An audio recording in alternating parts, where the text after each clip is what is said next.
రంజాన్ అనగానే వెంటనే గుర్తుకొచ్చేది హలీం. ఈ హలీం తినటానికి సుదూర ప్రాంతాల నుంచి హైదరాబాద్కు వచ్చేవారు కూడా ఎంతో మంది ఉన్నారు. హైదరాబాద్ హలీం అంటే అంత ఫేమస్ మరి.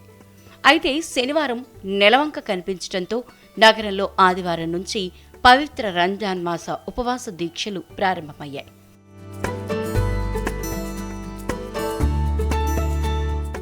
ఉపవాస దీక్షలు ప్రారంభమయ్యాయని తెలియజేస్తూ మసీదుల్లో సైరన్ కూడా మోగించారు. ఇక సైరన్ మోగటంతో పాత బస్తీలో సందడి వాతావరణం నెలకొంది. అన్ని మసీదుల్ని విద్యుత్ కాంతులతో ముస్తాబు చేశారు. ఉపవాస దీక్షతో డ్రై ఫ్రూట్స్, పండ్ల ధరలు అమాంతం పెరిగాయి. ఇక రంజాన్ అంటేనే హలీం కదా, దేంతో నగరంలో ప్రతి గల్లీలో హలీం దుకాణాలు వెలిశాయి. ఉపవాస దీక్షలు ముగిసిన తర్వాత హలీం షాపుల వద్ద హలీం ప్రియులు క్యూ కడుతున్నారు.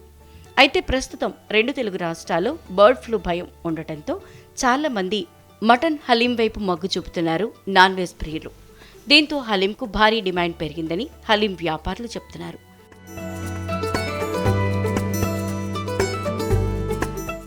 రంజాన్ మాసంలో హలీం 200 రూపాయల నుంచి 250 రూపాయల వరకు పిస్తా హౌస్ లాంటి వాటిల్లో అమ్ముతూ ఉంటారు.